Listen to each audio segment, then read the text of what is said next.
আজকের আমাদের আলোচনার টপিক হবে বিজয়নগর সাম্রাজ্য।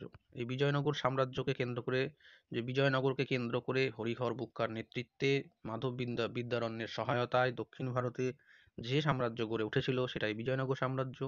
যেহেতু বিজয়নগর অর্থাৎ ভিক্টোরি স্টেট বা ভিক্টোরি সিটি এরকমও বলা হয়। তো যাই হোক, নমস্কার, আমার নাম শুভজয় রয়। এমএ, বিএড, নেট, সেট, বর্তমানে আমি পিএইচডি করেছি। Department of history and culture নামে আমাদের ফেসবুকে একটা পেজ আছে এবং একটা প্রাইভেট গ্রুপ আছে। আমাদের ইউটিউব চ্যানেলের নাম দ্য হিস্টোরি এক্সপ্লোরিং। এখান থেকে তোমরা বিভিন্ন তথ্য কিন্তু সবার আগে পেয়ে যাবে। এছাড়াও আমাদের একটা ব্লগ চ্যানেল আছে যেটা ইতিহাসের ডাটাবেস তৈরি করার লক্ষ্যে আমরা এগোচ্ছি। তার নাম দ্য হিস্টোরি এক্সপ্লোরিং। এই দ্য হিস্টোরি এক্সপ্লোরিং .blogspot.com এর মাধ্যমে এই যে ডাটাবেস, এর মধ্যে কিন্তু ইতিহাসের মক টেস্ট থেকে শুরু করে, নোট থেকে শুরু করে, শর্ট কোশ্চেন থেকে শুরু করে, এমনকি ক্লাস ওয়াইজ সমস্ত কিছু কিন্তু ধরে ধরে আলাদা আলাদা করে কিন্তু রাখা আছে।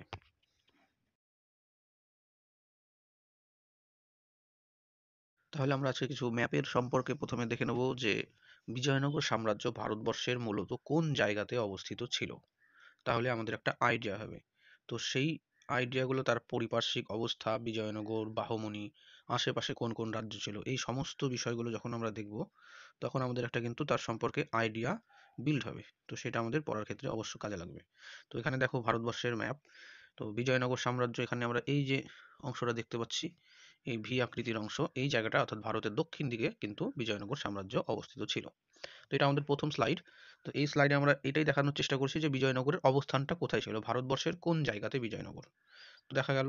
তো এবার দেখো এর পরবর্তীতে যে বিজয়নগর যে ছিল তার আশেপাশে আর কোন কোন জায়গা ছিল, যে বিজয়নগর তার আশেপাশে কোন কোন জায়গা ছিল। দেখো একদম নিচে এটা দেখতে পেলাম যে বিজয়নগর, তার সাথে তার উপরে এই যে সবুজ রঙের যে জায়গাটা, এখানে কি আছে, বাহুমনি। তো এই বিজয়নগর আর বাহুমনি এই দুটোর মধ্যে কিন্তু সব সময় কিন্তু ঝামেলা কিন্তু লেগেই থাকতো। তো তার কারণটা কি সেটা আমরা পরের স্লাইডে আলোচনা করব। তো এখানে বিজয়নগরের অবস্থানটা পেলাম, ঠিক তার উপরে বাহুমনি। তার উপরে যদি বলি তাহলে সেটা বাঁ দিকে রাজপুত, আর উত্তর ভারতে সেই সময় তুগলক। তুগলকরা যদিও গোটা ভারতবর্ষেই ছিল, কিন্তু মোহাম্মদ বিন তুগলকের সময় থেকে আমরা দেখতে পাচ্ছি কি যে দিল্লি সুলতানের বিরুদ্ধে বিভিন্ন আঞ্চলিক শক্তিগুলো বিদ্রোহ করে এবং কিছু কিছু আঞ্চলিক শক্তি স্বাধীনতা লাভ করেছিল। এখানে যেমন বাংলাটাকেও ধরে নেওয়া হয়েছে, কিন্তু বাংলাও কিন্তু সেই সময় স্বাধীনতা লাভ করে নিয়েছিল। ওকে, আর এই যে জায়গাটা এখানটাতে ফাঁকা অংশ, এই অংশটার মধ্যে কিন্তু উড়িষ্যার গজপতি শাসকরা কিন্তু শাসন করতো। তো এই উড়িষ্যার গজপতি শাসকরা এখানে শাসন করতো। তো মোটামুটি আমরা এই ভারতবর্ষের সেই সময়ের অবস্থাটা কেমন রাজনৈতিকভাবে সেটা কিন্তু আইডিয়া করতে পারছি। তো তারপরে দেখো এখান থেকে চলে আসি যে বিজয়নগর সাম্রাজ্য একটু বিস্তার করছে, মানে বড় হচ্ছে। তো এই জায়গাটা আমি কি বললাম, উড়িষ্যার গজপতি শাসক, কিন্তু এখানে আমরা দেখতে পাচ্ছি অর্থাৎ কৃষ্ণদেব রায় এই জায়গাটা কিন্তু জয় করেছিলেন, উড়িষ্যার গজপতিদেরকে পরাজিত করেছিলেন, করে এই জায়গাটা তিনি কিন্তু জয় করেছিলেন, করে বিজয়নগর সাম্রাজ্যের অন্তর্ভুক্ত করেছিলেন। তো এবার দেখব যে বিজয়নগর যে সাম্রাজ্য ছিল তার মধ্যে কোন কোন বিশেষ বিশেষ জায়গা ছিল। তো এখানে দেখো বিজয়, এই ছবিটা খুব একটা ভালো নেই, সেই কারণে একটু ঘোলা টাইপের হয়ে গেছে। তো যাই হোক, তো এখানে পেনুকোন্ডা, পেনুকোন্ডার নামটা আমরা পাচ্ছি যে বিজয়নগর সাম্রাজ্যের প্রথম যদি রাজধানী তাহলে সেটা পেনুকোন্ডা। বিজয়নগর রাজ্যের লাস্টের দিকের বা শেষের দিকের রাজধানী কোনটা, অনন্তপুরা। ঠিক আছে, তাহলে পেনুকোন্ডা হচ্ছে প্রথম দিকের রাজধানী, আর শেষের দিকের রাজধানী হচ্ছে অনন্তপুরা। এছাড়া এখানে দেখো একটা উল্লেখযোগ্য নাম হাম্পি। এই হাম্পি আমরা দেখতে পাচ্ছি। হাম্পিটা কি, হাম্পি হচ্ছে বিজয়নগর সাম্রাজ্যের রাজধানী। যদি বলা হয় বিজয়নগর সাম্রাজ্যের সব থেকে গুরুত্বপূর্ণ রাজধানী কোনটা ছিল, তাহলে সেটা কিন্তু হাম্পি, কৃষ্ণদেব রায়ের সময় এটা ছিল। ঠিক আছে, বা তার বেশি সময় ধরেই এটা কিন্তু ছিল। যে হাম্পি সম্পর্কে আমাদেরকে পড়তে হবে। আর কি, রায়চুর দোয়াব, এই একটু আগে যেটা বলা হলো যে বিজয়নগর বাহুবনের মধ্যে যে এই যে যুদ্ধ লেগে থাকতো, তো এদের মধ্যে কি দাঁড়াচ্ছে, এদের মধ্যে দেখো এই যে জায়গাটা, তো এখান থেকে বাহমনি, এটা হচ্ছে বিজয়নগর। তো এই দুজনের এই মাঝের এই যে জায়গাটা, এই জায়গাটাই হচ্ছে রায়চুর দোয়াব। এই রায়চুর দোয়াবকে কেন্দ্র করে কিন্তু বাহমনির সাথে বিজয়নগরের কিন্তু যুদ্ধ বিগ্রহ সবসময় লেগেই থাকতো। তো এই হচ্ছে বিষয়। তো মোটামুটিভাবে আমরা এর একটা ওভারভিউ কিন্তু পাচ্ছি যে কোন জায়গা কে কিভাবে কি রাজত্ব করছে, এক্সেট্রা এক্সেট্রা। এর পরবর্তীতে আমরা যেটা দেখব যে বিজয়নগর সাম্রাজ্য পড়ার সময় বাহুমনি সাম্রাজ্য আমরা পড়েছি। পরবর্তীতে আমরা কি জানি যে বাহুমনি সাম্রাজ্য পরবর্তীতে ৫টা ভাগে বিভক্ত হয়ে গেছিল, ছোট ছোট রাজ্যে বিভক্ত হয়ে গেছিল বাহুমনি সাম্রাজ্য। তো এই বাহুমনি সাম্রাজ্য ৫টা ভাগে বিভক্ত হওয়ার পর সে তার অবস্থা বা তার সিনারিওটা কেমন হয়েছিল। তো এই ম্যাপের মধ্যে তোমরা ভালো মতোই দেখতে পারছো যে এখানটাতে কি বলা হচ্ছে, বাহুমনি সাম্রাজ্য এই জায়গা, এখানে বিজয়নগর সাম্রাজ্য ছিল, এটা হচ্ছে গজপতি সাম্রাজ্য। তো এখানটায় যে বিষয়টা দাঁড়াচ্ছে সেটা হলো, দেখো কি, এই বিজয়নগর সাম্রাজ্য বাহুমনিটা ভেঙে এখানে কি হচ্ছে, বেরার বিদর, গোলকুন্ডা, বিজাপুর, আহমদনগর। তো এখানে এই মোট 5খানা রাজ্য। আর কি এই যে গজপতিরা কিন্তু নিজেরা তখন আবার বিজয়নগর থেকে কিন্তু নিজেদেরকে স্বাধীন করে নিচ্ছে বা আলাদা করে নিচ্ছে। তো এরকম ভাবে আমরা দেখতে পাচ্ছি। এছাড়াও আর কি দেখতে পাচ্ছি এখানে, এখানে দেখো কালিকট দেখতে পাচ্ছি, যেখানে পর্তুগিজ নাবিক ভাস্কো ডা গামা প্রথম ভারতে এসেছিল। জামোরিন তখন এখানকার রাজা ছিল। তো যাই হোক, এখানে কালিকট। এই পর্তুগিজরা কিন্তু ভারতবর্ষে আসার পর তারা গোয়াকে কেন্দ্র করে একটা রাজ্য বিস্তার বা সাম্রাজ্য তৈরি করেছিল। প্রথম আলফান্সো আলমিডা প্রথম তাদের গভর্নর ছিল, পরবর্তীতে গভর্নর হয়েছিল আলবুকার্ক। আলবুকার্কের নীল জল নীতি কিন্তু বিখ্যাত। তো এখানে দেখো এই যে গোয়া যে জায়গাটা আছে, এই গোয়াটা কিন্তু আলবুকার্কের নেতৃত্বে কিন্তু এদের রাজধানী তৈরি করা হয়েছিল। ঠিক আছে, আলমিরা রাজধানীটা প্রথম করেছে, আলবুকার্ক এটা মেন ফ্লোরাইজড করেছে। তো এই আলবুকার্কের সাথে আলবুকার্ক যখন এই জায়গাটা দখল করেছে, ঠিক আছে, সেই সময় কিন্তু বিজাপুরের সুলতানের সাথে আলবুকার্কের একটা দ্বন্দ্ব সৃষ্টি হচ্ছে। আর এই দ্বন্দ্ব সৃষ্টি যখনই হচ্ছে তখন কিন্তু এই বিজয়নগর সাম্রাজ্যের রাজা কৃষ্ণদেব রায় এই কিন্তু আলবুকার্ককে বিষয় নিয়ে সমর্থন করছে বা হেল্প করেছে। কেন হেল্প করেছে? তার কারণ বিজাপুর আসলে বিজয়নগরের শত্রু। তো যেহেতু শত্রুর শত্রু, তাহলে কৌটিল্যের অর্থশাস্ত্রের নিয়ম অনুযায়ী মণ্ডল তত্ত্ব কি বলে, শত্রুর শত্রু হচ্ছে আমার বন্ধু। অতএব এখানে আলবুকার্ককে কিন্তু কৃষ্ণদেব রায় কিন্তু সাহায্য করেছে বা সমর্থন করেছে। তো এইভাবে আমরা কিন্তু বিষয়টা দেখতে পাচ্ছি যে বিজাপুরের কাছ থেকে কিন্তু আস্তে আস্তে গোয়াটা কিন্তু চলে আসছে কার হাতে? পর্তুগিজদের হাতে। তো এরকম ভাবে আমরা এই যে গোলকুন্ডা, বিজাপুর, বেরার, বিদর, আহমদনগর, এই যে 5খানা ছোট ছোট রাজ্য, পরবর্তীতে বিজয়নগরের যে 4টে বংশ ছিল, সঙ্গম, শালুক, তুলুক, অরবিডু, এই অরবিডু বংশর রাজত্বকালে কিন্তু আমরা দেখতে পাচ্ছি এখানে তালিকোটার যুদ্ধ হচ্ছে। শেষ পর্যন্ত বিজয়নগরটা আস্তে আস্তে কিন্তু ভ্যানিশ হচ্ছে বা আগের গৌরবটা কিন্তু হারাচ্ছে। তাদের যে রাজধানী, এই রাজধানী কিন্তু ধ্বংসস্তূপে আস্তে আস্তে পরিণত হচ্ছে। তো এইরকম ভাবে আমরা দেখতে পাচ্ছি যে বিজয়নগর সাম্রাজ্যটা কিভাবে তার যে সেটা আস্তে আস্তে হারাতে শুরু করেছিল বা ধ্বংসের দিকে যাচ্ছিল। তো মোটামুটি আমরা এই যে কয়েকটা ম্যাপ এর সাহায্যে বোঝানোর এটাই চেষ্টা করা হলো যে বিজয়নগরের অবস্থান কেমন, জিওগ্রাফিক্যালি লোকেশন কেমন, তার আশেপাশে কি জায়গা ছিল, কি ঘটনা বৃত্তান্ত। তো এখন আমরা এর সাথে টেক্সটের বিষয়গুলো নিয়ে আলোচনা করব। আমরা আজকে যে প্রথম বিষয়টা নিয়ে আলোচনা করব, বিজয়নগর রাজ্য কে কোথায় কবে প্রতিষ্ঠা করে, একদম সোজা। সঙ্গম নামে এক ব্যক্তি ছিল, তার 2 পুত্র ছিল, এক হরিহর এবং এক বুক্ক।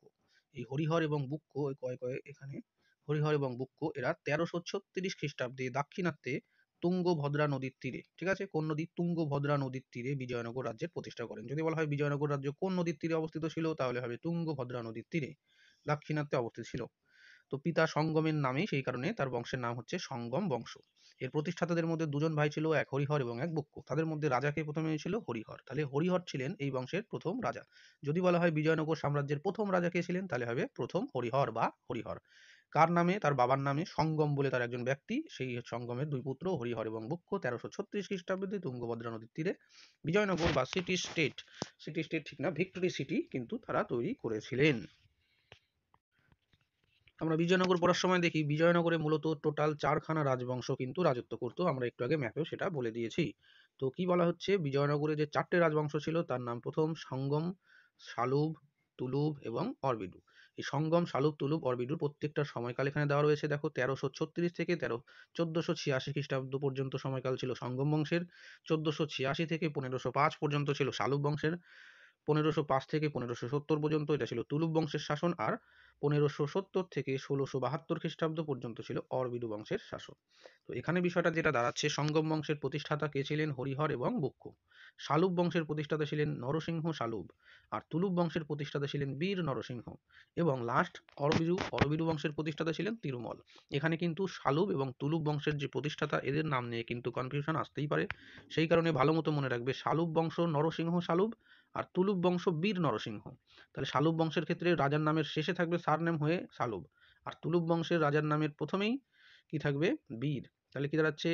নরসিংহ শালুব আর বীর নরসিংহ। তাহলে শালুব বংশের রাজার নাম কি, প্রতিষ্ঠাতার নাম কি? নরসিংহ শালুব, আর তুলুব বংশের বীর নরসিংহ। ঠিক আছে, এরকম ভাবে কিন্তু মনে রাখতে হবে। চলে আসি এখানে, দেখো আমাদের ইউটিউব যে চ্যানেলে একটা ভিডিও রয়েছে ইতিহাসের ওপরেই বিজয়নগর সাম্রাজ্যের, এটা একটা শর্টে সংক্ষিপ্ত ইতিহাস করা রয়েছে, তোমরা এটা দেখতে পারো। বিজয়নগর সাম্রাজ্যের সংক্ষিপ্ত একটা ইতিহাস, ছোট করে একদমই একটা ওভারভিউ কিন্তু এখানে দেওয়া রয়েছে। এখন আমরা একটু ডিটেলে আলোচনা করছি। তো এখানে কয়েকটা বংশের কয়েকজন রাজার নামের ম্যাচিং দেওয়া ছিল। তো সেটা এখানে কি বলা হচ্ছে, বীর নরসিংহ। আমরা একটু আগে কি বললাম, বীর নরসিংহ কোন বংশের রাজা ছিল? তাহলে বীর নরসিংহ ছিল হচ্ছে তুলুপ বংশের রাজা। আর নরসিংহ শালুব যে ছিল সে হচ্ছে শালুব বংশের রাজা। দেখো এখানে নরসিংহ শালুব বলে শালুব কথাটা নেই, কি আছে, শুধু আছে নরসিংহ বা নরসিমা। তো নরসিংহ বা নরসিমা বা নরসিংহ, শুধু অনলি নরসিংহ যদি থাকে তাহলে কি হবে, শালুব বংশের। আর বীর নরসিংহ যখনই হবে তুলুপ বংশের। ঠিক আছে। সঙ্গম বংশের হরিহর এবং বুক্কু প্রতিষ্ঠাতার মধ্যে আমরা পড়েছিলাম। এছাড়াও সঙ্গম বংশের শ্রেষ্ঠ রাজা যদি বলা হয় তাহলে হবে দ্বিতীয় দেবরায়। দ্বিতীয় দেবরায় ছিল সঙ্গম বংশের কিন্তু শ্রেষ্ঠ রাজা। এছাড়াও কি বলা হচ্ছে, তিরুমল। তিরুমল কি অরবিদু অর্থাৎ শেষ বংশের রাজা ছিলেন তিরুমল। নেক্সট চলে আসি, কি বলছে দেখো 4 নাম্বার কোশ্চেন। এখানে বলা হচ্ছে মূলত যে বিজয়নগর সাম্রাজ্যের সঙ্গে বাহমনি রাজ্যের দ্বন্দ্বের প্রধান কারণ, আমরা ম্যাপের মধ্যে কিন্তু প্রধান কারণ একটা দেখেই নিয়েছিলাম। তো এছাড়াও যেটা আমরা দেখতে পাচ্ছি যে 1 নাম্বার দাক্ষিণাত্যে রাজনৈতিক প্রাধান্যটা কার, দুটোই ছিল, তাই তো, বাহমনীয় এবং বিজয়নগর দুটোই দাক্ষিণাত্যে ছিল। তো তাদের মধ্যে কে সব থেকে শক্তিশালী হবে, কে রাজনৈতিক প্রাধান্যটা বিস্তার করবে, সেটাই ছিল মেইন তাদের লক্ষ্য। এই নিয়ে তাদের মধ্যে একটা রাজনৈতিক প্রাধান্য অর্জনের চেষ্টা বা দ্বন্দ্ব। 2 নম্বর বলছে হিন্দু বিজয়নগর সাম্রাজ্য এবং মুসলমান বাহমনি রাজ্যের মধ্যে একটা ধর্মীয় বিদ্বেষ কিন্তু লেগেই ছিল। আর 3 নাম্বার বলা হচ্ছে যেটা সব থেকে গুরুত্বপূর্ণ, কৃষ্ণা এবং তুঙ্গভদ্রা নদীর মধ্যবর্তী যে উর্বর রায়চুর দোয়াব, তো এই রায়চুর দোয়াব দখল করাই ছিল তাদের উদ্দেশ্য। এই রায়চুর দোয়াবকে কেন্দ্র করে কিন্তু প্রাচীন যুগে চোল চালুক্য এদের মধ্যেও কিন্তু ঝামেলা লাগতো, এই না যে শুধুমাত্র বিজয়নগর বাহমনির মধ্যে। তো এই জিনিসগুলো আমরা অবশ্যই মাথায় রাখবো। তো এরকম ভাবে আমরা দেখতে পাচ্ছি বিজয়নগর এবং বাহমনির মধ্যে কিন্তু প্রধান দ্বন্দ্ব কিন্তু এই 3টে কারণে কিন্তু লেগেছিল। এছাড়াও অন্যান্য কারণ আছে, কিন্তু এটা 3টা মেন। চলে আসি পরের কোশ্চেনে, যে এই বাহুমনি রাজ্যের দ্বন্দ্বের অর্থনৈতিক কারণ কি? অনেকগুলো কারণ আছে অর্থনৈতিক কারণ। এখানে অর্থনৈতিক কারণকে 3টে পার্টে ব্যাখ্যা করা হচ্ছে। কি কি 3টে পার্ট সেটা দেখে নাও। কি বলা হচ্ছে 1, 2 এবং 3। 1 নম্বর কি বলছে, রায়চুর দোয়াবের অধিকার। কৃষ্ণা এবং তুঙ্গভদ্রা নদীর মধ্যবর্তী যে উর্বর যে রায়চুর দোয়াব, সেটা যে অধিকার করতে পারবে তার হাতেই প্রচুর পরিমাণে সম্পদ চলে আসবে। কেন? উর্বর জায়গাতে চাষবাস ভালো হয়, চাষবাস ভালো হলে ফসল উৎপাদন বেশি হবে, ফসল উৎপাদন যদি বেশি হয় তাহলে বিক্রি বেশি হবে, বিক্রি বেশি হলেই পয়সা আসবে, পয়সা হলেই সে শক্তিশালী হবে। যার কাছে যত পয়সা তার তত শক্তি, সাধারণ একটা বিষয়। 2 নম্বরের মধ্যে কি বলা হচ্ছে, কৃষ্ণা গোদাবরী উপকূল অঞ্চলে সমৃদ্ধ বাণিজ্যের উপর আধিপত্য স্থাপন। কৃষ্ণা গোদাবরী যে উপকূলটা ছিল সেখানে বাণিজ্যিক দিক থেকে কিন্তু সমৃদ্ধ ছিল। তো সেই বাণিজ্যিক সমৃদ্ধ প্রবণ যে জায়গাটা, সেটা যে অধিকার করতে পারবে, সে উৎপাদিত দ্রব্যগুলোকে কিন্তু বাণিজ্য করতে সুবিধা হবে। আর বাণিজ্য করতে পারলেই পয়সা আসবে বা অর্থ আসবে। অর্থ আসলো মানে কি, দেশ শক্তিশালী হয়ে গেল, সুপার পাওয়ার। 3 নাম্বার কি বলা হচ্ছে, কোঙ্কণ উপকূল আর সমৃদ্ধ গোয়া বন্দরের উপর কর্তৃত্ব প্রতিষ্ঠা। আমরা কি দেখতে পেয়েছি ম্যাপে, যে এই যে গোয়া বন্দরটা, এই গোয়া বন্দরটা মূলত কার ছিল, বিজাপুরের ছিল। তার কাছ থেকে পর্তুগিজরা দখল করে নিচ্ছে আমরা দেখতে পাচ্ছি। তো সেইটাকে আবার বিজয়নগর নিজের কন্ট্রোলে করতে চাইছিল।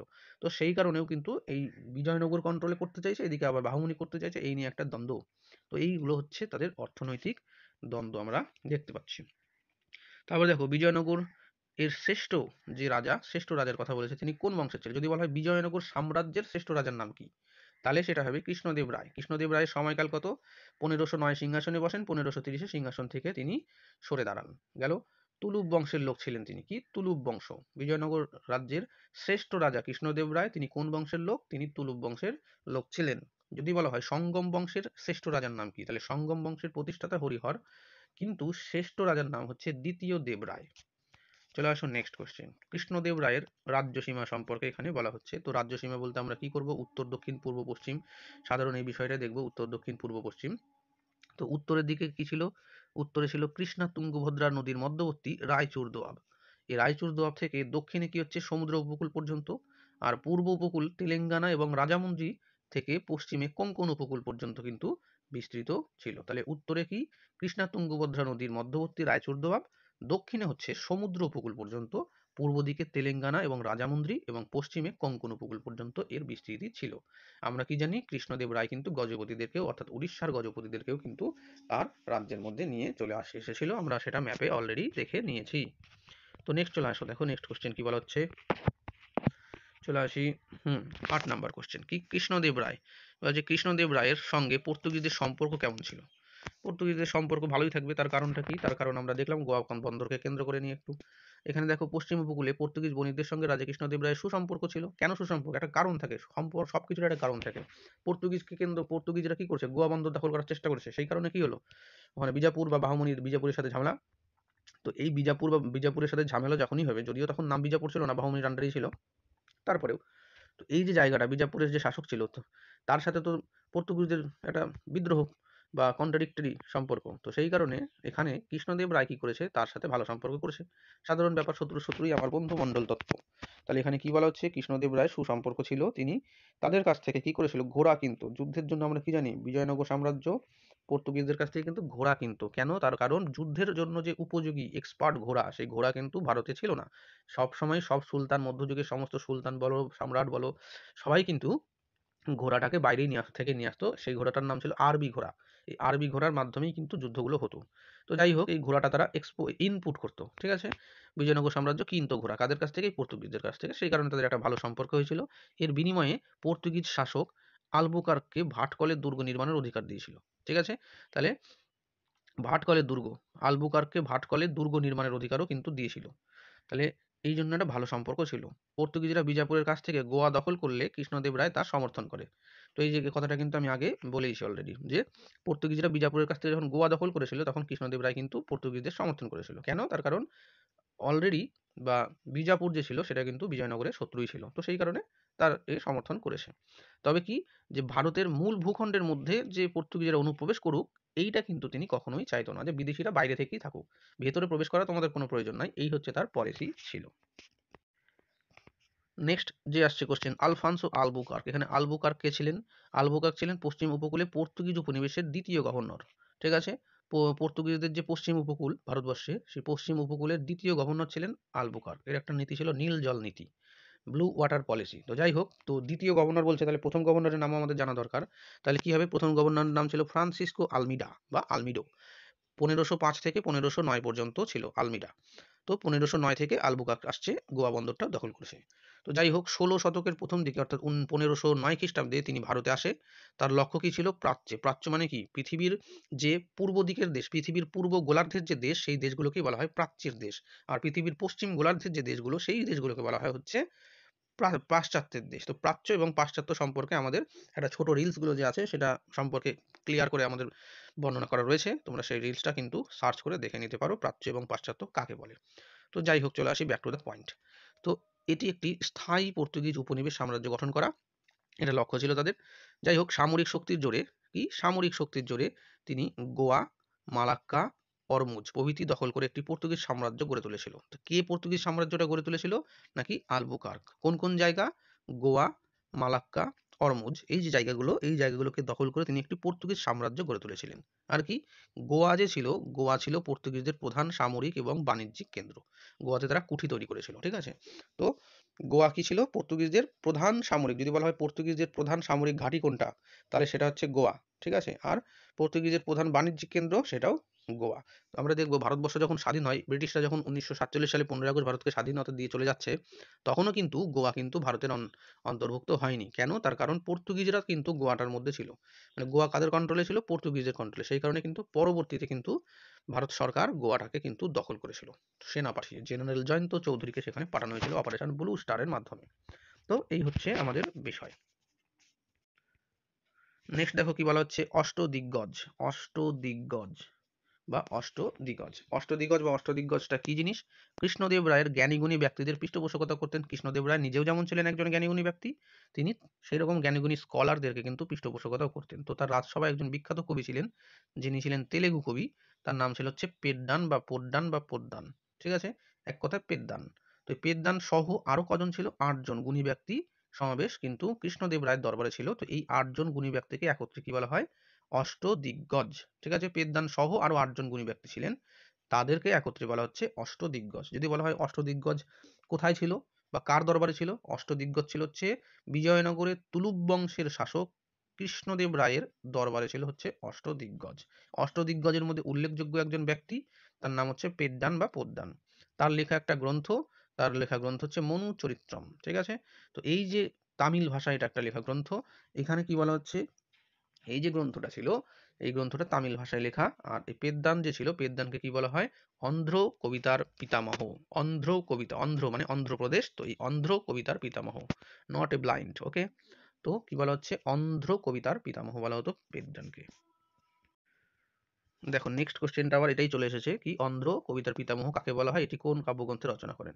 তো কি দাঁড়াচ্ছে, কৃষ্ণদেব রায়, কি, যে বিখ্যাত তেলেগু কবি পেড্ডানকে অন্ধ কবিতার পিতামহ বলা হয়, তিনি ছিলেন রাজা কৃষ্ণদেব রায়ের সভাকবি। যদি বলা হয় কৃষ্ণদেব রায়ের সভাকবি কে ছিলেন, তাহলে সেটা হবে পেড্ডান।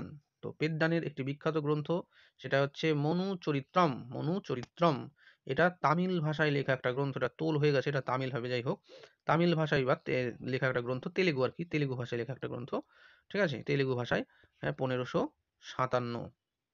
তো যাই হোক, পরে চলে আসছি কৃষ্ণদেব রায়ের বিদ্যোৎসাহিতার পরিচয়ের কথা বলা হচ্ছে। দেখো কি বলা হচ্ছে, রাজা কৃষ্ণদেব রায়ের বিদ্যোৎসাহিতার পরিচয় দাও। বিদ্যোৎসাহী সংস্কৃত মানে কি বলা, জ্ঞানী গুণী ব্যক্তি ছিলেন রাজা কৃষ্ণদেব রায়। যারা ভালো থাকে, হ্যাঁ, তাদের দেখবে সব দিকেই এক্সপার্ট থাকে, সমস্ত কিছু, পড়াশোনা, খেলাধুলা, গান বাজনা, ছবি আঁকা। যারা পারে না তো বেশিরভাগ ক্ষেত্রে কিছুই পারে না, এরকম ধরনের একটা ব্যাপার থাকে মানুষের মধ্যে। তো কৃষ্ণদেব রায়ের ক্ষেত্রে আমরা কি দেখতে পাই যে ও সমস্ত দিকে কিন্তু মানে অলরাউন্ডার, সমস্ত দিকে কিন্তু, যেমন যুদ্ধ করতে পারে, যেমন পলিটিক্স বোঝে, যেমন এক্সটার্নাল অ্যাফেয়ার্স বোঝে, যেমন সংস্কৃতি বোঝে, বিদ্যোৎসাহিতা, সমস্ত কিছু জ্ঞানীগুণী ব্যক্তি। ঠিক আছে, কৃষ্ণদেব রায় ছিলেন বিদ্যোৎসাহী এবং সংস্কৃতিষ্ক মনস্ক রাজা। তিনি জ্ঞানীগুণী ব্যক্তিদের পৃষ্ঠপোষকতা করতেন। তার রাজ্যসভায় বিখ্যাত তেলেগু কবি পেড্ডান সহ 8জন গুণী ব্যক্তি সমাবেশ ছিল। এদের মধ্যে একজন ছিল অষ্টদিগ্গজ, মানে এদের একত্রে বলা হতো অষ্টদিগ্গজ। কৃষ্ণদেব রায় নিজেও সুপণ্ডিত ছিলেন, তার লেখা একটা গ্রন্থ আছে, সেই গ্রন্থটা হচ্ছে অমুক্ত মাল্যদা। কি, অমুক্ত মাল্যদা বা আমুক্ত মাল্যদা। এইটা কোন ভাষায় লেখা, তেলেগু সাহিত্যের অমূল্য সম্পদ, তেলেগু ভাষায় লেখা কিন্তু এটা আমুক্ত মাল্যদা। কোথাও কোথাও লিটল বিট কোথাও কোথাও আমরা দেখতে পাই কিন্তু সংস্কৃত লেখা থাকে, কিন্তু এটা কিন্তু তেলেগু ভাষারই সাহিত্য, ঠিক আছে। তো সেটা কেন থাকে সেটাও একটা কন্ট্রাডিক্টরি ব্যাপার। তো যাই হোক, তোমরা পড়বে তেলেগু ভাষায়। যদি বলা হয় অমুক্ত মাল্যদা কোন ভাষায় লেখা, তেলেগু ভাষায় লেখা। তো এটা কিন্তু অবশ্যই জানতে হবে। নেক্সট কোশ্চেন চলে আসি, 13 নম্বর। কে কবে বাহুমনি রাজ্য প্রতিষ্ঠা করেন? এই রাজ্যের নাম বাহুমনি কেন হচ্ছে, এটাও একটা কথা, যে রাজ্যের নাম বাহুমনি কেন হলো হঠাৎ করে। তো হাসান গাঙ্গু নামে এক জনৈক মুসলমান 1347 খ্রিস্টাব্দে দাক্ষিণাত্যে বাহমনি সাম্রাজ্য প্রতিষ্ঠা করে। তাহলে বাহমনি সাম্রাজ্য কে করলো? হাসান গাঙ্গু। কবে করলো? 1347। কোথায় করলো? দাক্ষিণাত্যে। আমরা ম্যাপের মধ্যে সেটা দেখে নিয়েছি। তো বিষয়টা যেটা দাঁড়াচ্ছে যে বিজয়নগর হচ্ছে 1336 আর বাহমনি হচ্ছে 1347। হাসান গাঙ্গু যখন সিংহাসনে বসছে, আমরা কি জানি সমস্ত রাজারা কি করতো, সিংহাসনে বসার সময় একটা উপাধি নিত, একটা বিরাট উপাধি নিত, ঠিক আছে। এইরকম উপাধিগুলোর মধ্যে হাসান গাঙ্গু একটা উপাধি নিয়েছিল। কেন? তার কারণ তিনি সিস্টেমেরই একটা অংশ। তো সিস্টেম যেমন, তিনিও তেমনই হবে। তো হাসান গাঙ্গু আলাউদ্দিন বাহমন শাহ নাম নিয়ে সিংহাসনে বসেন। তার নাম বাহমন শাহ নাম থেকেই কিন্তু এই রাজ্যের নাম হচ্ছে বাহুমনি। কি, আলাউদ্দিন বাহমন, হাসান গাঙ্গু কি করলো, বাহমন শাহ, আলাউদ্দিন বাহমন শাহ নাম নিয়ে সিংহাসনে বসছে। এই বাহমন শাহ যে নামটা, এই নাম থেকেই তার যে প্রতিষ্ঠিত যে সাম্রাজ্য বা রাজ্য, তার নাম হচ্ছে বাহুমনি সাম্রাজ্য। তাহলে গেল। তো এর পিছনে অনেক বক্তব্য, অনেক রকমের যুক্তি আছে, যে তিনি আগে কোনো এক হিন্দু গুরুর দীক্ষা নিয়েছিল, সেখানে তার ছিল, সেইখান থেকে তার নাম এরকম হয়েছে। তো সেই জায়গা থেকেই এই বাহমনির রাজ্যের নামের উৎপত্তি। তো এরকম বিভিন্ন মতামত আছে, কিন্তু আপাতত আমাদের মেন যে সর্বজন গ্রাহ্য, সর্বজন স্বীকৃত যে মতামত, সেটাই আমরা পরীক্ষার জন্য ধরে নেব। নিজে যখন জানবো, নিজে যখন বিভিন্ন গবেষণার মধ্যে থাকবো, তখন আমরা এই বিষয়গুলো নিয়ে কাটাছেড়া করব। কিন্তু পরীক্ষার জন্য যখন পড়াশোনা করব, তখন আমাদের কি করতে হবে, যেটা সর্বজন গ্রাহ্য স্বীকৃত মত, সেটাই আমাদেরকে কিন্তু জানতে হবে। এখানে দেখো একজন বিখ্যাত ব্যক্তির কথা বলা হচ্ছে, মামুদ গাওয়ান। মামুদ গাওয়ান কিন্তু এই বিখ্যাত ব্যক্তি, ঠিক আছে। আমরা কি জানি, সুলতান তৃতীয় মোহাম্মদ, বাহমনি রাজ্যের শেষ যে রাজা ছিলেন, তার নাম হচ্ছে তৃতীয় মোহাম্মদ। তো সুলতান তৃতীয় মোহাম্মদ শাহের আমলে বাহমনি রাজ্যের প্রধানমন্ত্রী ছিলেন হচ্ছে এই মামুদ গাওয়ান। কিন্তু কি থাকে, ভালো কোনো লোক থাকলে তার পেছনে লাগার জন্য অনেক লোক থাকে। তো এই রকম যখন মোটামুটি মামুদ গাওয়ান নিজের হাতেই দক্ষতার সাথে প্রশাসন চালাচ্ছে, সামরিক সৈন্য নাসেন মানে সমস্ত কিছু চালাচ্ছে, তখন কিন্তু দেখা যাচ্ছে কি, যে অন্যান্য যে দরবারের যে অন্যান্য আর যে লোকরা, স্কলার যারা আছে, তারা কিন্তু একটা ষড়যন্ত্র করেছে, মামুদ গাওয়ানের শক্তি যেন কমানো যায় তার একটা ব্যবস্থা করেছে। তো সেই কারণে দেখা যাচ্ছে যে তারা কিন্তু চক্রান্ত করে, বিশ্বাসঘাতকতা করে, বিশ্বাসঘাতকতার অভিযোগে সুলতান মামুদ গাওয়ানকে কিন্তু 1481 খ্রিস্টাব্দে প্রাণদণ্ড দেয়। মানে সুলতান নিজে বুঝতে পারলো না যে তার ভালো কে চায়, তার খারাপ কে চায়। যারা তার খারাপ চাইছিল তাদেরই ও বিশ্বাস করলো, করে মাহমুদ গাওয়ানকে বিশ্বাসঘাতকতার অভিযোগে কি করা হচ্ছে, 1481 খ্রিস্টাব্দে প্রাণদণ্ড দিল। তো এই প্রাণদণ্ড দেওয়ার ফলে যে সুলতানের বিরোধী যে গোষ্ঠী যারা ছিল, তারা কি হচ্ছে, অ্যাক্টিভ হয়ে গেল। এবার এবার সুলতানের উপর বিভিন্ন রকমভাবে চাপ সৃষ্টি করা হচ্ছে। শেষ পর্যন্ত কিন্তু মাহমুদ গাওয়ানের মৃত্যুর পর বাহমনি সাম্রাজ্য কিন্তু ভেঙে পড়েছিল। কেন? তার কারণ এই যে সুলতান তৃতীয় মোহাম্মদ শাহ, এ কিন্তু কোনো রকমভাবেই যোগ্য প্রার্থী ছিল না সুলতান হওয়ার। নেহাতি বংশানুক্রমিকভাবে সিংহাসনটা পেয়েছিল, কিন্তু মেন দায়িত্ব নিয়ে কে চালাচ্ছিল সিংহাসনটাকে, রাজ্যটাকে, সেটা হচ্ছে মামুদ গাওয়ান। তো এই মামুদ গাওয়ান যেহেতু একজন যোগ্য প্রার্থী সেই কারণে তার আশেপাশের বিভিন্ন যে উচ্চপদস্থ আমলারা ছিল তারা যে কোনো মূল্যে মাহমুদ খানকে এখান থেকে পদ থেকে সরাতে চাইছিল, তার কারণ তারা তাহলে সম্রাটকে নিজেদের কন্ট্রোলে রাখতে পারবে। তো এই হচ্ছে বিষয়। তো শেষ পর্যন্ত বিশ্বাসঘাতকতার অভিযোগে সুলতান কি করলো, মাহমুদ খানকে 1481 খ্রিস্টাব্দে প্রাণদণ্ড দিল। এই প্রাণদণ্ড দেওয়ার সাথে সাথেই বাহনী রাজ্য কিন্তু ভেঙে পড়লো।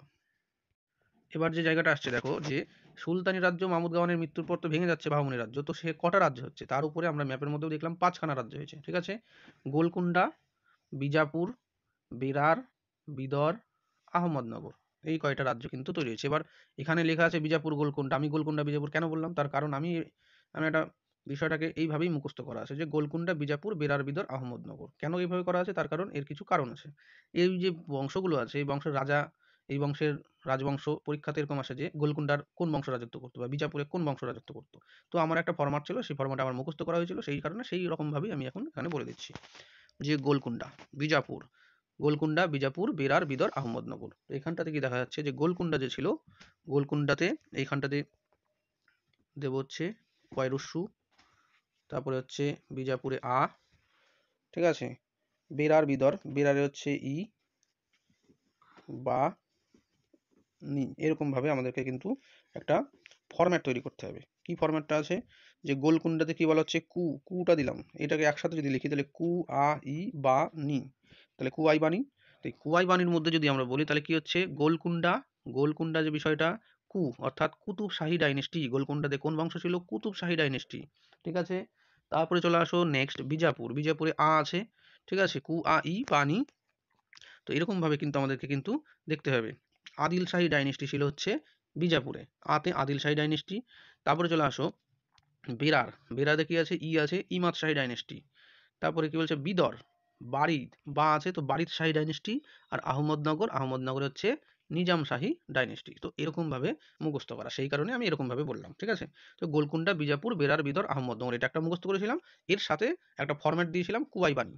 এই কুয়াই বাণীটাকে যখনই পরপর বসে দিলাম অঙ্কের মতো, এবার কুয়াই বাণী থেকে এগুলো হচ্ছে আর কিছুই না, এগুলো হচ্ছে রাজবংশগুলোর প্রথম অক্ষর। তাহলে কুতুব শাহী থেকে শুরু করে আদিল শাহী, ইমাদ শাহী, বারিদ শাহী, নিজাম শাহী। তো এরকমভাবে মনে রাখা যাবে। তোমরা যার যেভাবে মনে রাখার ইচ্ছা, যে যেভাবে মনে রাখতে পারো সেটা রাখতেই পারো। তবে যদি আমি যেটা বলছি সেটা যদি করো, তাহলে তোমাদেরকে প্রথম যেটা করতে হবে, একটা ফর্দ মুখস্থ করতে হবে। সেই ফর্দটা হচ্ছে গোলকুন্ডা, বিজাপুর, বেরার, বিদর, আহমদনগর। তারপরে মুখস্থ করতে হবে কুয়াই বাণী। ব্যাস হয়ে গেল, আর কিছু করতে হবে না। তো এরকম করলে মোটামুটি যে কোনো পরীক্ষাতেই কোশ্চেন আসলে কিন্তু শুধুমাত্র ফরম্যাট ফেলেই অ্যান্সারটা ঠিক করা যাবে। নেক্সট কোশ্চেন দেখো কি বলা হচ্ছে, বিজয়নগর সাম্রাজ্যের প্রশাসনিক বিভাগগুলো কি কি ছিল। প্রশাসনিক একটা বড় দেশ যদি থাকে, এরকম যদি একটা বড় দেশ আমি করি, দেখো এরকম একটা বড় দেশ আছে, ঠিক আছে, বড় দেশ, এটাকে ভাগ করা হবে, তো ধরে নাও এরকম 3টে পার্টে ভাগ করলাম, তাহলে বড় দেশকে 3টা সমান পার্টে ভাগ করা হচ্ছে, এগুলোকে কি বলে, প্রদেশ। তাহলে এটা হচ্ছে প্রদেশ। এই প্রদেশগুলোকে বিজয়নগরে কি বলা হতো, মন্ডলম। ঠিক আছে, তাই বড় দেশগুলোকে প্রদেশে ভাগ করা হচ্ছে, 3টা প্রদেশ আমি করলাম, প্রদেশগুলোকে কি বলা হচ্ছে, মন্ডলম। ভালো কথা। এই প্রদেশের তো একজন করে হেড থাকবে, শাসনকর্তা থাকবে, তো শাসনকর্তাদেরকে কি বলা হতো, নায়ক বলা হতো বা নায়ক বলা হতো। নয়নকারা সিস্টেমটা যে আছে সেটা এটা। ঠিক আছে, নায়ক বলা হতো। আর কি, প্রতিটি প্রদেশের কয়েকটি জেলা বা নাড়ু থাকতো, প্রত্যেকটি প্রদেশকে আবার কয়টা ভাগে ভাগ করা হতো, সেগুলোকে জেলা। এই যে প্রদেশগুলো আছে সেটা আমি ধরে নিলাম প্রত্যেকটাকে 4টা ভাগে ভাগ করা হলো, আমি এটা তর্কের খাতিরে ধরলাম। তো 4টা যদি হয় তাহলে 4টা জেলা, এই জেলাগুলোকে কি বলা হচ্ছে, জেলাগুলোকে বলা হচ্ছে নাডু। তাহলে জেলাগুলোকে কি বলা হচ্ছে, নাডু। আচ্ছা চলে গেলো, জেলা নাডুকে আবার মহকুমা বা স্থলে বিভক্ত করা হচ্ছে। নাড়ুকে কি করা হচ্ছে, মহকুমা। ধরে নাও এটা আবার 4টা করলাম, মহকুমা, প্রত্যেকটা একটা মহকুমা, মহকুমাগুলোকে তখন কি বলা হতো, স্থল। নামগুলো কিন্তু মনে রাখবে। ঠিক আছে, প্রদেশকে কি বলা হচ্ছে, মন্ডলম, প্রদেশ। প্রদেশের হেড হচ্ছে নায়ক। প্রদেশগুলোকে কি জেলায় বিভক্ত করা হচ্ছে, এখন আমরা যেমন রাজ্য, রাজ্যের পরে জেলা, জেলার পরে ব্লক। তো জেলা, যে জেলা হচ্ছে নাডু, তারপরে ব্লক চলে আসছে, এখানে মহকুমা বলছে, তো এটা হচ্ছে স্থল গেল। তারপরে চলে আসি বিভিন্ন এই যে স্থলগুলো আছে এগুলোকে আবার গ্রামে ভাগ করা হচ্ছে, এগুলোকে আবার গ্রামে ভাগ করা হচ্ছে। তাহলে যদি আমি একটু কালার চেঞ্জ করে দেখি, তো এখানে এই যে জায়গাটা, এই জায়গাটা সবুজ কালার দিয়ে করা হলো, এগুলো কি, এগুলো হচ্ছে 4খানা ভাগ করা হলো প্রদেশকে, নাড়ু বা জেলায়। এবার জেলাগুলোকে আবার দেখো, জেলাগুলোকে আবার কি করা হচ্ছে, মহকুমা বা স্থলে ভাগ করা হলো, আবার 4টে ভাগ করা হলো। স্থলগুলোকে আবার গ্রামে ভাগ করা হবে। দেখো স্থলগুলোকে আবার কি হচ্ছে, গ্রামে ভাগ করা, এটা ধরুন স্থল, এটাকে আবার ভাগ করা হচ্ছে। তো এই হলো ছোট ছোট ইউনিট। তো এরকম ভাবে কিন্তু আমাদেরকে দেখতে হবে। বোঝা গেল এরকম জিনিসটা, যে তাহলে কি বিজয়নগর সাম্রাজ্যের প্রধান কি ছিল, কয়েকটা প্রদেশে বিভক্ত ছিল, এরকম 1 2 3 প্রদেশগুলোকে আবার কয়েকটা কি প্রদেশগুলোকে নাম হচ্ছে মণ্ডল বলা হতো। এর হেড যে থাকতো বা শাসক ছিল নায়ক বা নায়ক। তারপরে কি এগুলোকে কয়েকটা জেলাতে ভাগ করা হতো, জেলাগুলোর নাম ছিল নাডু, নাডুকে আবার কয়েকটা স্থল বা মহকুমায়, মহকুমাগুলো আবার গ্রাম। তাহলে সব থেকে নিচে যদি বলা হয় তাহলে কি, তাহলে একদম ডাইরেক্ট চলে আসি আমরা। প্রথম এখানে আছে প্রথমে গ্রাম, কয়েকটা গ্রাম নিয়ে তৈরি হবে একটা স্থল, কয়েকটা স্থল নিয়ে তৈরি হবে একটা নাড়ু, কয়েকটা নাড়ু নিয়ে তৈরি হবে একটা মণ্ডল। এরকমভাবে কিন্তু আমরা আপার গেস উঠবো। তাহলে কি প্রথমে গ্রাম, তারপরে স্থল, গ্রাম নিয়ে স্থল, স্থল নিয়ে নাড়ু, নাড়ু নিয়ে মণ্ডলম। এরকমভাবে বিজয়নগর সাম্রাজ্যের প্রশাসনিক এককগুলো কিন্তু ভাগ করা ছিল। তাহলে আমরা কি দেখতে পাচ্ছি, যে নায়ক বা নয়নকারা প্রথা, ওখানে আমরা নায়ক দেখলাম। নয়নকারা প্রথাটা কি জিনিস, এখানে বলা হচ্ছে বিজয়নগর সাম্রাজ্যের প্রদেশের শাসনের দায়িত্বে যে ছিলেন তাকে বলা হচ্ছে নায়ক। তাহলে তারা প্রদেশের সামরিক, অসামরিক, বিচার এবং শাসন বিভাগের সর্বময় কর্তৃত্বের অধিকারী ছিলেন। এই প্রদেশের যে হেড তিনি ছিলেন হচ্ছে নায়ক। নায়কের কাজগুলো কি ছিল, তিনি সামরিক কাজ করতো, অসামরিক কাজ করতো, দুরকম কাজই করতো। বিচার কাজের সাথেও যুক্ত ছিল এবং শাসন বিভাগের সাথেও কর্তৃত্ব করতো। এই সমস্ত জিনিসের সাথে তিনি কিন্তু যুক্ত ছিলেন। যুদ্ধক্ষেত্রে রাজার হয়ে তারাই সৈন্য পরিচালনা করতো। যুদ্ধক্ষেত্রে রাজার হয়ে কারা সৈন্য পরিচালনা করতো, নায়ক বা নয়নকাররা। তো স্বাধীন রাজার মতোই তারা আমলা নিয়োগ করতে পারতো, নতুন কর প্রবর্তন, তাকে যে জায়গাটা বা যে প্রদেশটা দেওয়া হয়েছে সেখানে নতুন কর প্রবর্তন করতে পারতো। আর কি পুরনো কর হচ্ছে প্রত্যাহারও করতে পারতো।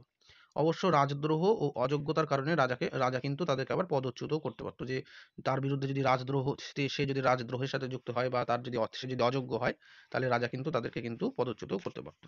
আর কি নায়ক দ্বারা পরিচালিত এই প্রাদেশিক শাসন ব্যবস্থা নায়ক প্রথা বা নয়নকরা প্রথা নামে পরিচিত। কেন, যে নায়কদের দ্বারা পরিচালিত এই ব্যবস্থা ছিল, সেই কারণে এটা নয়নকরা ব্যবস্থা নামে পরিচিত। পলিগার কাদের বলা হতো, পলিগার বা অমর নায়ক। মানে পলিগার বা অমর নায়ক বলতে কি বোঝায়, এটা মূলত হচ্ছে যাদেরকে বিজয়নগরের কিছু সামন্ত, এক কথায় সামন্ত ছিল, যাদেরকে জমি দেওয়া হতো, জমি দেওয়া হতো, তার পরিবর্তে তাকে কাজ করতে হতো। কাজ বলতে কি, সেই জায়গাটা কন্ট্রোল করতে হতো। তো ভূস্বামী, ঠিক আছে, এদেরকেই পলিগার বলা হচ্ছে। তো জিনিসটা কি দেখো, যে বিজয়নগরে কিছু সামরিক নেতা, প্রশাসক, পরাজিত ছোট ছোট কিছু রাজা। পরাজিত রাজা বলতে কি, যে বিজয়নগর সাম্রাজ্য যখন যুদ্ধ করেছে কোনো একটা রাজ্যের বিরুদ্ধে, তখন যারা পরাজিত হয়েছে তারা এর বশ্যতা স্বীকার করেছে। স্বীকার করার পর এই যে পরাজিত হয়ে গেল রাজাগুলো, তাদেরকে কিছু জায়গা দেওয়া হয়েছে, তোমরা এই জায়গা নিয়ে রাজত্ব করো। অর্থাৎ জায়গা বলতে তার নিজের জায়গাটাকে দেওয়া হয়েছে, কিন্তু ট্যাক্স দিতে হবে, এরকম বিষয়টা। তো এরকম ছোট ছোট কিছু রাজা, অভিজাত বংশীয় ব্যক্তি, এই সমস্ত কিছু, এই ধরনের কিছু মানুষজনকে কি করা হতো, যে অমরম বা নির্দিষ্ট পরিমাণ রাজস্ব প্রদান করা হতো। নির্দিষ্ট পরিমাণ রাজস্বকেই বলা হচ্ছে অমরম, ঠিক আছে, এটা দেওয়া হতো। প্রয়োজনে রাজাকে তারা কি করবে, সামরিক সাহায্য, এই যে জায়গাটা দেওয়া হলো তাদেরকে বা রাজস্বটা দেওয়া হলো, এই যে এখানে অমরম বা নির্দিষ্ট পরিমাণ রাজস্বর কথা বলা হচ্ছে। তো রাজস্বটা কি টাকা কিন্তু না, এই রাজস্বটা হচ্ছে একটা ভূখণ্ড দেওয়া হচ্ছে, যেটা ইকতা ব্যবস্থাতে আমরা পড়েছি। তো একটা ভূখণ্ড দেওয়া হবে, সেই ভূখণ্ড থেকে যে টাকাটা কালেকশন হবে, সেই টাকাটা হচ্ছে রাজস্ব হিসাবে তারা নিজেরা গ্রহণ করবে, এবং তার যে দায়িত্ব দেওয়া হয়েছে প্রশাসন রক্ষা করা, সেখানে উন্নতি করা, সেই লোকজনের উন্নতি করা, হ্যাঁ, সৈন্যবাহিনীকে বেতন দেওয়া, এই ধরনের বিভিন্ন কাজগুলো করবে। তো এই হচ্ছে সিস্টেম। এবং প্রয়োজনে তা সে কি করবে, সেই অমর নায়ক যারা ছিল, অমর যাদেরকে দেওয়া হতো অমরমটা, তাদেরকে বলে অমর নায়ক, ঠিক আছে।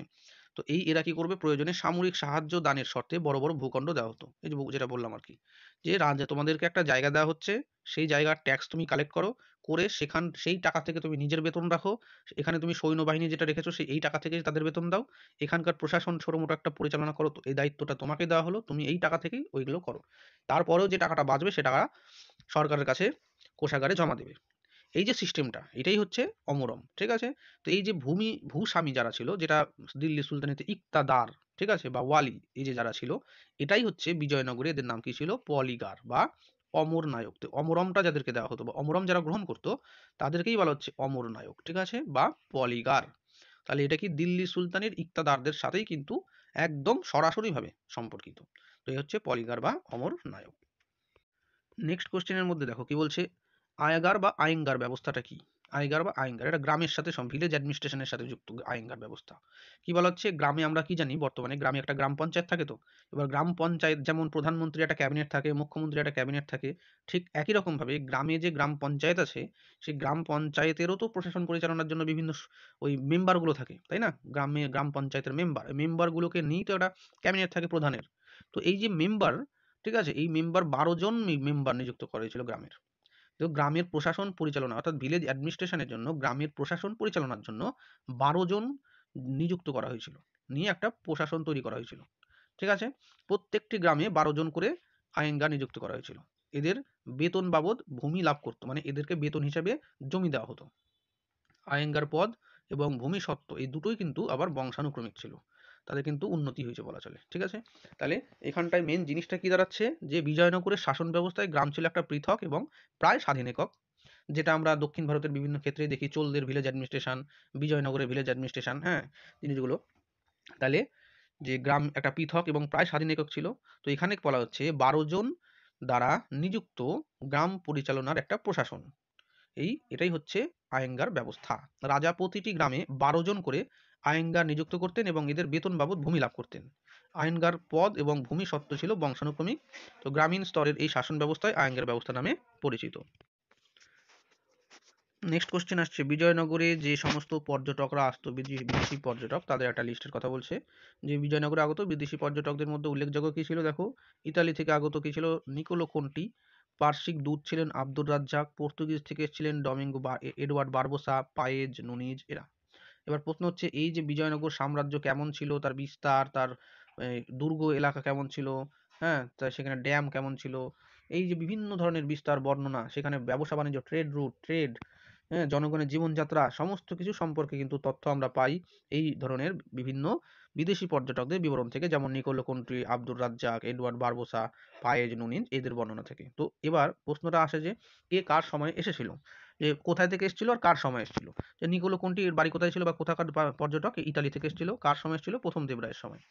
আব্দুর রাজ্জাক কোথা থেকে এসেছিল, পার্শ্বিক দূত, এর দ্বিতীয় দেবরায়ের সময় আসে। পর্তুগিজ পর্যটক এডওয়ার্ড বারবোসা কৃষ্ণদেবরায়ের সময় আসে। পায়েজ হচ্ছে কৃষ্ণদেবরায়ের সময় আসে, আর নুনিজ হচ্ছে অষ্টরায়ের সময় আসে। তো এরকম ভাবে আমরা কিন্তু দেখতে পাচ্ছি যে ইতালি পর্যটক নিকোলো কোন্টি প্রথম দেবরায়ের সময় এসেছিল। পর্তুগিজ দূত, এ কিন্তু পর্তুগিজ দূত, ঠিক আছে। 2016-তে যে 9, 10, 11, 12 যে এসএসসি যে পরীক্ষা হয়েছিল, সেখানে কিন্তু কোশ্চেনটা ছিল চারখানা এরকম নাম দেওয়া আছে, এর মধ্যে কে দূত ছিলেন, ঠিক আছে, একদম উল্লেখ করা কিন্তু। তো এটা হচ্ছে আব্দুর রাজ্জাক, দ্বিতীয় দেবরায়ের সময় এসেছিল। পর্তুগিজ পর্যটক বারবোসা, বারবোসা কৃষ্ণদেবরায়ের সময়, পায়েজ কৃষ্ণদেবরায়ের সময়, নুনিজ অচ্যুত রায়ের সময়। তো এরকম ভাবে আমরা দেখব। এই যে লিস্টটা, এটা অনেক জায়গায় আবার এই ধরে নেওয়া যাক, এই আব্দুর রাজ্জাক, এই আব্দুর রাজ্জাককে অনেক সময় কিন্তু কৃষ্ণদেবরায়ের সময় দিয়ে দিচ্ছে। অনেক বই অনেক ধরনের আমি দেখতে পেয়েছি, কিন্তু এই যে আমি এখানে যেটা বললাম, এটা কিন্তু একদম অথেন্টিক। ঠিক আছে, যে কৃষ্ণদেব রায়ের সময় কিন্তু আব্দুর রাজ্জাক আসেনি, আব্দুর রাজ্জাক তার পরে এসছে। আর নিকোলো কোন্টি কিন্তু দ্বিতীয় দেবরায়ের সময় আসেনি, নিকোলো কোন্টি প্রথম দেবরায়ের সময় এসছে, আব্দুর রাজ্জাক দ্বিতীয় দেবরায়ের সময়। তোমরা টাইমিংগুলো মিলিয়ে মিলিয়ে কিন্তু ভালো মতো দেখবে। ঠিক আছে, বিভিন্ন জায়গায় কিন্তু ভুলভাল অনেক কিছু অনেক জায়গাতেই আছে, দেখেছি, আমার চোখে পড়েছে, আমি ওই জন্য এটা একদম উল্লেখ করে বলে দিচ্ছি যে নিকোলো কোন্টি প্রথম দেবরায়, আব্দুর রাজ্জাক দ্বিতীয় দেবরায়, এডওয়ার্ড বারবোসা কৃষ্ণদেব রায় এবং পায়েজও কৃষ্ণদেব রায়, আর নুনিজ হচ্ছে অচ্যুত রায়। তো এরকম সময়কাল।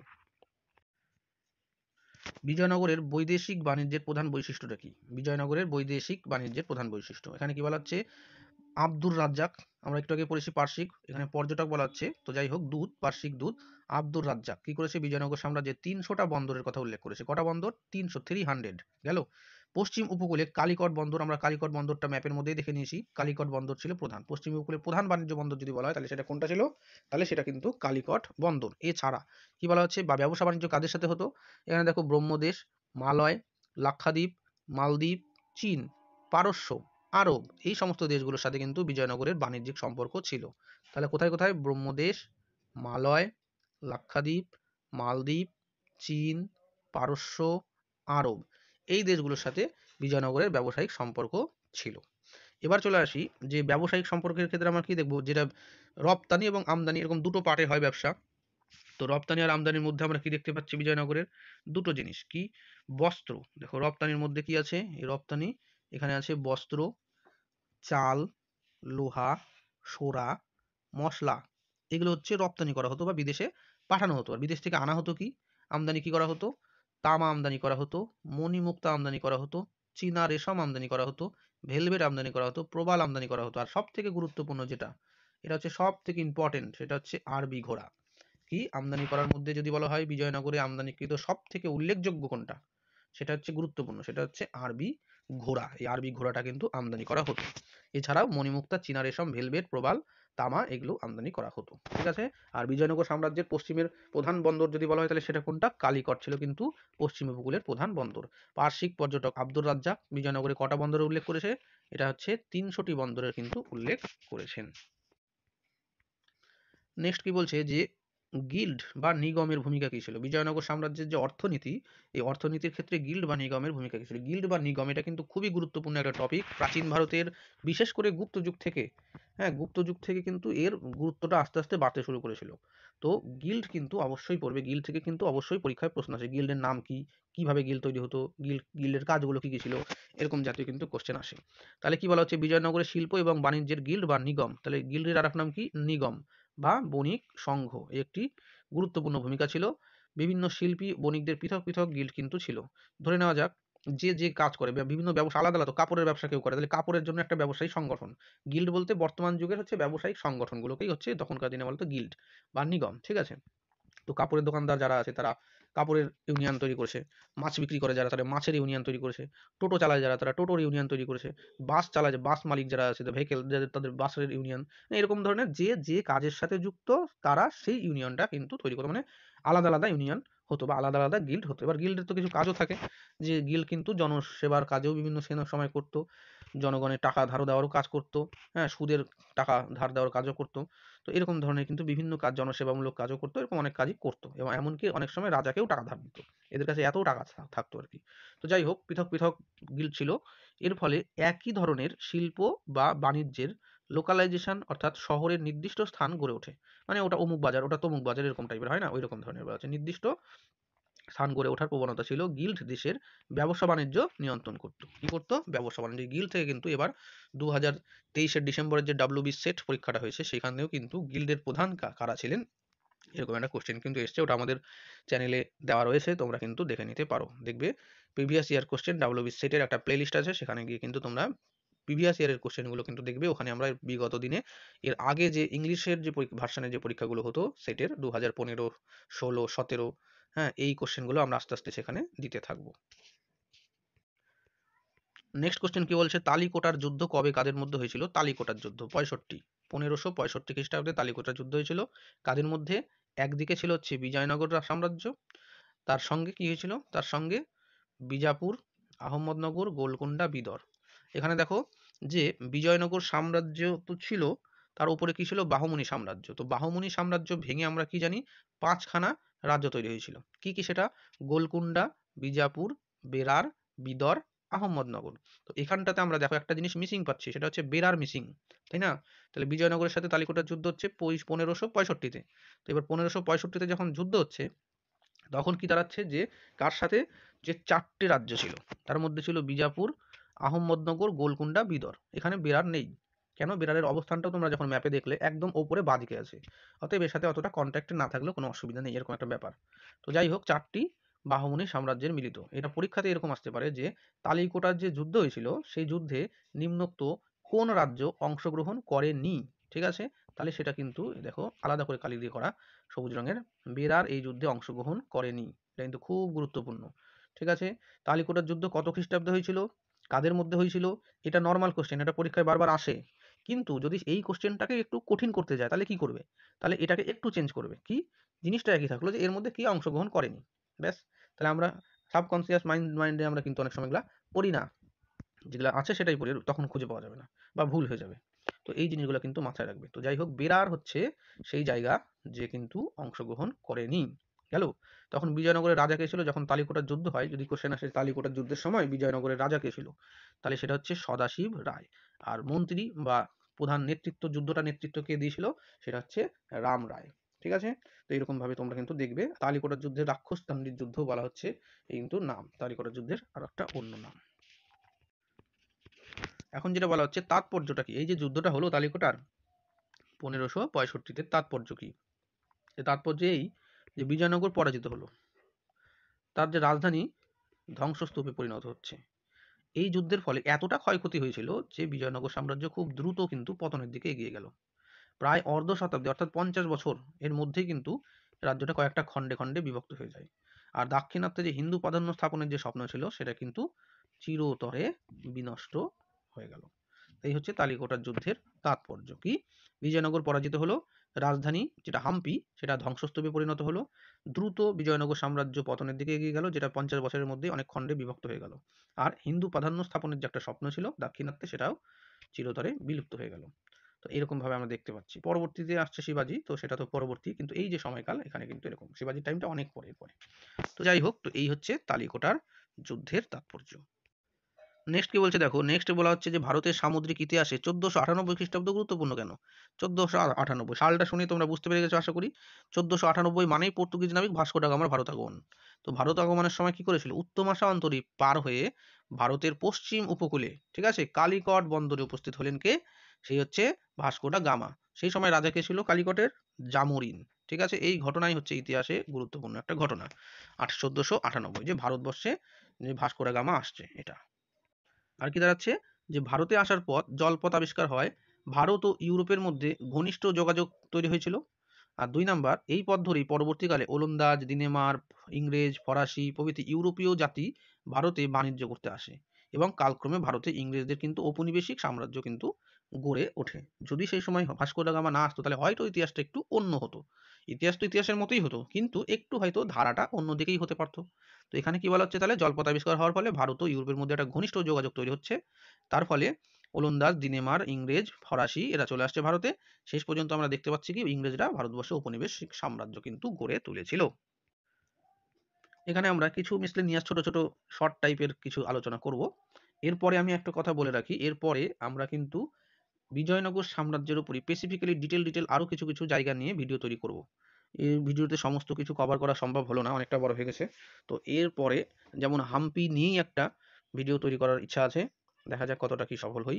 তারপরে বিজয়নগরের যে ভিলেজ অ্যাডমিনিস্ট্রেশনগুলো কেমন ছিল, ট্যাক্স সিস্টেম কেমন ছিল, জলসেচ ব্যবস্থা কেমন ছিল, এই সমস্ত বিষয়গুলো নিয়ে আমরা আবার একটা নতুন ভিডিও নিয়ে আসবো। যদি তোমরা কমেন্ট করো, তোমাদের রিকোয়ারমেন্ট জানাবে, তো সেখানে কিন্তু আমরা জিনিসটা ভেবে চিন্তে দেখব। তার কারণ তোমাদের রিকোয়ারমেন্ট অনুযায়ী কিন্তু আমাদের কাজ করাটা বেশি প্রয়োজন বলেই মনে হয়। তো যাই হোক, তো এখানে কি বলা হচ্ছে দেখো, আনেগুন্ডি যে জায়গাটা ছিল, এটা হচ্ছে বিজয়নগরের প্রথম রাজধানী। যদি বলা হয় বিজয়নগরের প্রথম রাজধানী, সেটা হচ্ছে আনেগুন্ডি। এছাড়াও কি বলছে, হাম্পি, পেনুকোন্ডা, ঠিক আছে, চন্দ্রগিরি, হ্যাঁ, এই যেগুলো রাজ্যগুলো, এগুলো কিন্তু অন্যান্য রাজধানী ছিল। তাহলে প্রথম হচ্ছে আনেগুন্ডি গেল, হাম্পি, পেনুকোন্ডা, চন্দ্রগিরি বিজয়নগরের অন্যান্য রাজধানী। এই চন্দ্রগিরি যেটা ছিল সেটা তিরুমল, ওই লাস্টের দিকে যে অরবিডু বংশ, এরা কিন্তু তৈরি করেছিল রাজধানীটা। আর হাম্পিটা কিন্তু সব থেকে গুরুত্বপূর্ণ, বারবার কিন্তু বলছে হাম্পি গুরুত্বপূর্ণ সব থেকে, ঠিক আছে। তো হাম্পিটা গুরুত্বপূর্ণ, এটা হচ্ছে বিজয়নগরের মেন রাজধানী ছিল, যেটা কৃষ্ণদেব রায়ের টাইমিং। তো তারপরে চলে আসো, দেখো এখানে কি বলা হচ্ছে, বর্তমান কর্ণাটক রাজ্যে এটা অবস্থিত। হাম্পিটা কোথায় অবস্থিত বর্তমানে, সেটা হচ্ছে কর্ণাটক রাজ্যে বর্তমানে অবস্থিত। এটা একটা বিশ্ব ঐতিহ্যবাহী সংস্থা, এর রাজধানী হচ্ছে বিজয়নগরে, এটা রাজধানী ছিল, সেটা হাম্পি। আর 14দশ শতকে বিজয়নগর সাম্রাজ্যের রাজধানী হিসেবে পরিচিত হয়। 14দশ শতকে কেন বলছে, কৃষ্ণদেব রায়ের টাইমিংটাতে এটা কিন্তু হচ্ছে। তারপর দেখো, কর্ণাটক অবস্থিত হাম্পি শহর, এটা বলাই হলো। এই হাম্পি যে আছে, এখানে কিন্তু কি করা হচ্ছে, যে হিন্দু এবং জৈন ধর্মের একটি বিখ্যাত তীর্থকেন্দ্র, ঠিক আছে। এখানে কিন্তু হিন্দুর সাথে এই জৈন, এটা কিন্তু একটা মেন জিনিস, ঠিক আছে, এটা কিন্তু অনেকটা অজানা। তাহলে হাম্পিতে কি, হিন্দু ও জৈন ধর্মের একটি বিখ্যাত তীর্থক্ষেত্র কিন্তু ছিল। আর কি দাঁড়াচ্ছে, এই শহরটা তুঙ্গভদ্রা নদীর তীরে অবস্থিত ছিল, তুঙ্গভদ্রা। 1500 খ্রিস্টাব্দ নাগাদ বেজিং এর পরে হাম্পি নগরকে কিন্তু বিশ্বের দ্বিতীয় বৃহত্তম মধ্যযুগীয় শহর হিসেবে কিন্তু বিবেচনা করা হয়। তাহলে যদি বলা হয় যে মধ্যযুগের দ্বিতীয় বৃহত্তম শহরের নাম কি, তাহলে কিন্তু সেটা হাম্পি। মধ্যযুগের প্রধান বা প্রথম বৃহত্তম শহর যদি বলা হতো, সেটা হচ্ছে বেজিং, চীনের বেজিং। তো 1500 খ্রিস্টাব্দে যদি দ্বিতীয় বৃহত্তম শহর যদি বলা হয় মধ্যযুগের, তাহলে সেটা কিন্তু হবে হাম্পি, ঠিক আছে। তখনও কিন্তু এইরকম অন্যান্য রাজ্য থেকে অনেক বড় ছিল হাম্পি। আর তার যে উন্নত বিভিন্ন টেকনোলজি, সেটা কিন্তু আমরা এখনো হাম্পিতে গেলে চোখে পড়ে তার ধ্বংসস্তূপ দেখে। নেক্সট দেখো, হাম্পির স্মৃতিসৌধগুলিকে ইউনেস্কোর ওয়ার্ল্ড হেরিটেজ সাইট 1986 সালে অন্তর্ভুক্ত করা হয়েছে। এখানে প্রায় 1600 স্মৃতিসৌধ কিন্তু রয়েছে বা আবিষ্কার হয়েছে। তো এইরকম ভাবে আমরা মোটামুটি একটা ডিসকাশন করলাম বিজয়নগর সাম্রাজ্য সম্পর্কে। প্রথমে একটু ম্যাপ দিয়ে তোমরা দেখে নিলে কোন জায়গায় কোন দিকটাতে কে কিভাবে আছে না আছে, তারপরে মোটামুটি ভাবে একটু আমরা আলোচনা করলাম। তো আশা করছি আমরা বিজয়নগর সাম্রাজ্যের উপর আরেকটা ভিডিও নিয়ে আসবো, সেখানে আরো কিছু ডিটেলিং, আরো কিছু নতুন তথ্য কিন্তু থাকবে। এবার বলতেই পারো যে বিজয়নগরের উপর এত কেন ভিডিও আসছে, বা অন্যান্য টপিকের উপর একের বেশি অধিক কেন আসে, অন্যান্য চ্যানেলে তো একটাই থাকে। তো বিষয়টা দাঁড়াচ্ছে, তুমি যত নিজে পড়বে, যত দিন যাবে, তুমি দেখবে সেই বিষয়টার সম্পর্কে আরো বেশি বেশি নলেজ তোমার কিন্তু অ্যাকোয়ার করতে হবে, ঠিক আছে, নলেজ গ্যাদার করতে হবে, না হলে কিন্তু হবে না, ওই একই জায়গায় পড়ে থাকলে হবে না। অতএব যখন নতুন কিছু তথ্য কোনো জায়গায় পাওয়া হবে তখন সেইটাকেও অ্যাড করে দেওয়া হবে। তাহলে যখন বারবার করে বিভিন্ন ভিডিওগুলো দেখবে তাহলে দেখবে তোমার নলেজটা কিন্তু এমনিই অনেক থেকে বেশি হয়ে যাবে। তো সেই কারণে একের অধিক ভিডিও থাকতেই পারে। তো বিভিন্ন ভিডিওতে নতুনত্ব কি আছে সেটা দেখবে। এবার এরকম হতে পারে যে একই ভিডিওতে একই জিনিস তো অনেক কয়েকবার আছে, অবশ্যই থাকতে পারে। তাহলে তোমার সেটা কি রিভিশনের কাজ করবে। একই জিনিস যদি ধরে নেওয়া যাক বিজয়নগরের ৩ টা ভিডিও আছে, ৩ টার মধ্যে একই জিনিস ৩ বার বলা হয়েছে। তাহলে ভালো তো, সমস্যা কি? ওটা দিয়ে তোমার কি হবে? রিভিশন হচ্ছে। আর কি নতুন এর সাথেও কিছু অ্যাড থাকবে। নতুন ভিডিও মানে নতুন কিছু অ্যাড থাকবে। এক লাইন হলেও অ্যাড থাকবে। তাহলে ওই এক লাইনটা তুমি নতুন শিখলে আর আগেরগুলো রিভিশন হলো। একটা কথা সবসময় মনে রাখবে যে পড়া তুমি যতই করো না কেন রিভিশন মাস্ট। যে 100% যদি পড়াশোনা হয় তার 80% রিভিশন করা দরকার আর 20% হচ্ছে নতুন পড়া দরকার। তাহলে দেখবে জিনিসগুলা যতটা ভালো হবে, যে তুমি 80% নতুন পড়ো 20% রিভিশন করো তার থেকে খারাপ হবে। তো ওরকম না, বিষয়টা দাঁড়াবে 100% এর মধ্যে 70 to 80% তোমাকে রিভিশনের দিকে রাখতে লাগবে, আর 20% বা 30% তোমাকে নতুন পড়ার দিকে এগোতে হবে। অল্প অল্প করে পড়া এগোতে থাকবে আর বাদ বাকিগুলো রিভিশন বারবার বারবার বারবার করতেই থাকবে। তাহলে দেখবে যে সেই বিষয়টার উপর তুমি এক্সপার্ট হয়ে যাবে। তো যাই হোক, তো এই ভিডিওটা আমি এখানে শেষ করেছি। কমেন্ট সেকশনে কিছু লিঙ্ক দিয়ে রাখবো, তোমরা এই রিলেটেড কিছু ভিডিও মক টেস্ট এমনকি আমাদের ব্লগ যে আছে সেখান থেকে কিন্তু গিয়ে মক টেস্টগুলো কিন্তু অবশ্যই প্র্যাকটিস করো। পরীক্ষার সামনে মক টেস্ট কিন্তু অবশ্যই প্র্যাকটিস করতে হবে, কারণ প্র্যাকটিস না করলে জানা জিনিসও ভুল করবে। সেই কারণে মক টেস্টের লিঙ্কটা দিয়ে রাখবো, তোমরা ওখানে গিয়ে কিন্তু মক টেস্টগুলো করবে। Thank you.